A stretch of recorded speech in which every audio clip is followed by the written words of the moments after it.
Karthigai Deepam serial March 18 இன்றைக்கான எபிசோடில் என்ன நடக்குது அப்படிங்கிறத ரிவ்யூவாக பார்க்கலாங்க.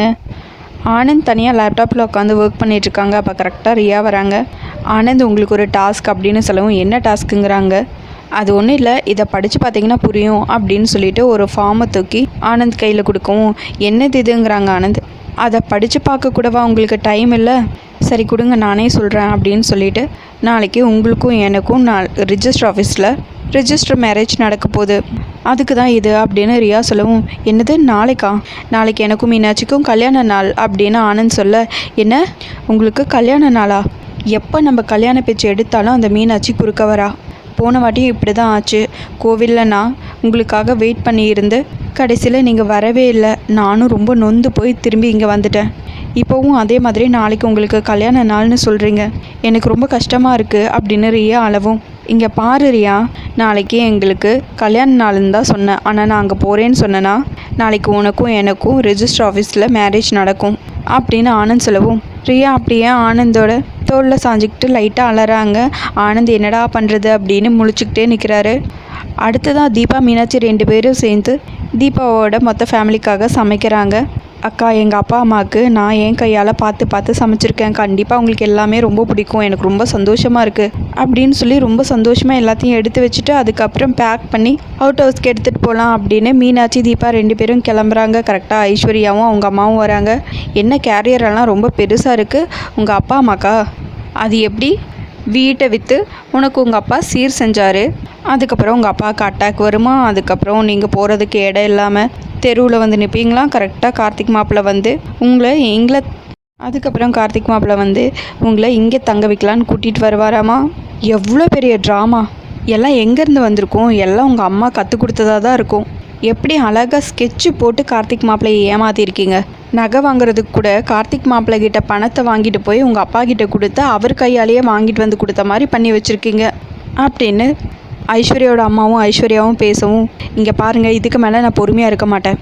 பேசாமல் இருந்துட்டிங்கன்னா உங்களுக்கு நல்லாது, அவ்வளோதான் உங்களுக்கு மரியாதை அப்படின்னு தீபா சொல்லவும் என்ன கோவம் வருதா? நான் என்னோட அந்தஸ்துக்கு இந்த குடும்பத்தில் என் பொண்ணை கட்டி கொடுத்துருக்கேன். ஆனால் நீ அடுத்த வேளை சாப்பாட்டுக்கு வழி இல்லாத பிச்சைக்கார குடும்பம் தானே. நீ எப்படி கார்த்திக் மாப்பிள்ளையை கட்டிக்கிட்ட அப்படின்னு ஐஸ்வர்யோட அம்மா சொல்லிட்டுருக்க. தீபா திரும்பவும் கோவப்படுறாங்க. இங்கே பாரு தீபா, கொஞ்ச நேரம் அமைதியாரு. சேத்துல கல் எடுத்து எரிஞ்சா அந்த சேரு நம்ம மேலே தான் விழும். அதனால் நீ பொறுமையாக அமைதியாக வா அப்படின்னு மீனாட்சி கூப்பிடவும் இங்கே நடக்கிற எல்லா பிரச்சனையும் ஜானகியும் மைதிலியும் பார்த்துட்ருக்காங்க. மைதிலி பயங்கரமாக கோவப்பட்டு சண்டைக்கு போகிறாங்க. அதுக்குள்ளே ஜானகி எப்படியோ தடுத்து நிறுத்திடுறாங்க. வேண்டாம், எதுவும் பேச வேணான்னு. யாரை பார்த்து சேருங்கிற அப்படின்னு ராஜேஸ்வரி கேட்கவும் ஆமாம், உங்களுக்கு எதுக்காக கோவம் வருது? நான் பொதுவாக தானே சொன்னேன். உங்களுக்கு கோவம் வருதுன்னா அப்போ நீங்கள் சேரா அப்படின்னு மீனாட்சி கேட்கவும் ராஜேஸ்வரி அப்படியே சைலண்ட் ஆயிடுறாங்க. அதுக்கப்புறம் மீனாட்சி தீபா 2 பேரும் சாப்பாடு எடுத்துக்கிட்டு அவுட் ஹவுஸ் போகிறாங்க. அங்கே எல்லாரையும் சாப்பிட கூப்பிடுறாங்க.